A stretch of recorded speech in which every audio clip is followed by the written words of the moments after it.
شاعر صلاح الدین نیر اردو کی مشہور شخصیت جنہوں نے اردو کے لیے اپنی زندگی لگا دی۔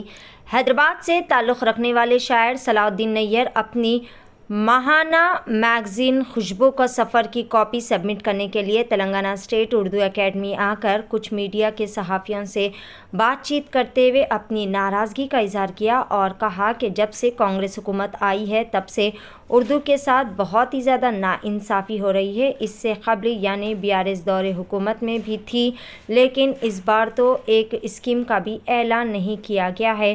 صحافیوں کے لیے سال میں ایک بار کچھ امداد ہوتی تھی، وہ بھی پہلے 10 مہینے سے رکی ہوئی ہے۔ تلنگانہ حکومت کو چاہیے کہ وہ اس پر توجہ دے اور اردو کو بچانے کے لیے بہترین و مثبت اقدامات کرے۔ آئیے جانتے ہیں اس خصوص میں مکمل تفصیلات۔ ہے تو ویسے شبیر صاحب کو ٹھہرا ہوا۔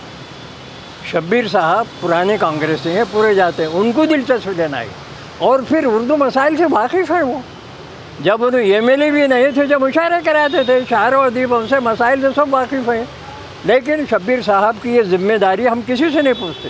ہم نہ چیف منسٹر سے پوچھتے نہ دوسروں سے، جو شخص کام کر رہا ہے ہم اس سے پوچھتے ہیں شبیر صاحب کی ذمہ داری پوری کر لیجیے آپ۔ تو اور ایک بات میں آپ شاعروں ادیبوں سے سیاست کو کوئی تعلق نہیں، مائنارٹی میں نہ ہوں، شاعروں ادیبوں سے کوئی تعلق نہیں۔ جتنے اقلیتی کمیشن کے چیئرمین ہیں، کیا کرنا ہے آپ کو؟ وقف بورڈ سے دینا کیا کرنا ہے؟ دوسرے جو ہم کا تعلق ہے صرف شاعروں ادیبوں کے جو مسائل ہیں، صحافیوں کے مسائل، اس کی یکسوئی کے لیے، اس کے کام کرنے کے لیے آپ کیا کر رہے ہیں؟ میں تو شبیر صاحب کو ذمہ دار ٹھہراؤں گا۔ وہ تجربہ کار آدمی، 50 سال سے زیادہ سے اردو تنظیموں سے واقف ہے، مسائل سے واقف ہے۔ اگر فائنانس میں بار بار یہ کہتے ہیں کہ صاحب ہمارے پورے مسودات کا ہے، انعامات کے، ہم ساری چیزیں، اب صحافیوں کو 2 سال کے 15 ہزار چھوٹے اخبارات بول کے دیے بند ہیں، پیسے نہیں ملتے، کہاں سے دیتے؟ فائنانس میں ہے۔ فائنانس سے کیوں نہیں نکلواتے آپ؟ پہلے تو ایک فائنانس سے کیوں ذمہ کریں؟ اب اس کا ذمہ دار کون ہے جو فائنانس سے نکالنے کا؟ نکلنا اکیڈمی ذمہ دار ہے، اکیڈمی کے چیئرمین کا کام ہے وہاں جا کے، آپ چیئرمین ہیں، ماہانہ 3 لاکھ روپے آپ کو تنخواہ ملتی ہے۔